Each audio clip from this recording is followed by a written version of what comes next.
તો રાજ્યની પ્રાથમિક શાળામાં અભ્યાસ કરતા વિદ્યાર્થીઓને અલ્પાહાર આપવામાં આવશે। વિદ્યાર્થીઓને કેલરી પ્રોટીનયુક્ત અલ્પાહાર આપવાનો મુખ્યમંત્રી ભૂપેન્દ્રભાઈ પટેલે નિર્ણય લીધો છે। મધ્યાહન ભોજન ઉપરાંત પૌષ્ટિક અલ્પાહાર પણ આપવાનો નિર્ણય લેવામાં આવ્યો છે। સરકારી અને ગ્રાન્ટ ઇન એઇડ પ્રાથમિક શાળાના વિદ્યાર્થીઓને આ લાભ મળશે।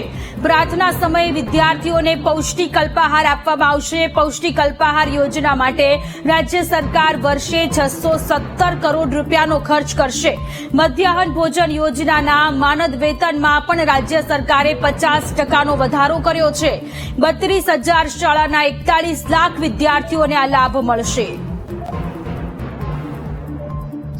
સંવાદદાતા મેહુલ ફોનલાઈન પર જોડાયેલા છે। મેહુલ, રાજ્યની પ્રાથમિક શાળામાં અભ્યાસ કરતા વિદ્યાર્થીઓ માટે મુખ્યમંત્રી ભૂપેન્દ્ર પટેલે જાહેર કર્યું છે કે આ વિદ્યાર્થીઓને પૌષ્ટિક આહાર મળી રહે, કેલરી અને પ્રોટીનયુક્ત અલ્પાહાર આપવામાં આવશે।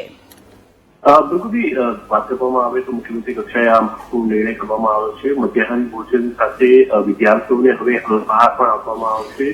સરકારી અને ગ્રાન્ટેડ એડ જે શાળાઓ છે તે શાળાઓમાં બાલવાટિકાથી ધોરણ 8 સુધીના જે વિદ્યાર્થીઓ છે તેમને અલ્પાહાર આપવા માટેનો નિર્ણય જે છે તે રાજ્ય સરકાર દ્વારા કરવામાં આવ્યો છે। આ માટે વાર્ષિક 617 કરોડ રૂપિયાનો ખર્ચ રાજ્ય સરકાર કરશે।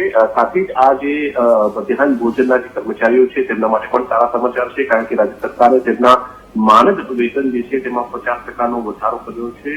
32,000 ઉપરાંત જે શાળાઓ અને 41 લાખ વિદ્યાર્થીઓને સીધો લાભ જે છે તે આનાથી થનાર છે। અને જે મધ્યાહન ભોજનની સાથે જે અલ્પાહાર જે છે તે અગાઉ પણ આપવામાં આવતો હતો, પરંતુ તે પહેલા જે આ મધ્યાહન ભોજન યોજના છે તેની સાથે આ અલ્પાહાર જે બંધ કરવાનો નિર્ણય કરવામાં આવ્યો હતો, પરંતુ તેને રાજ્ય સરકાર જે છે તેમાં હવે ફરી શરૂ કરી રહી છે। અને આ જે અલ્પાહાર જે છે તે વિદ્યાર્થીઓને બાલવાટિકાથી લઈને જે ધોરણ 8 સુધીના વિદ્યાર્થીઓ છે તેને સીધો લાભ આપવામાં આવશે।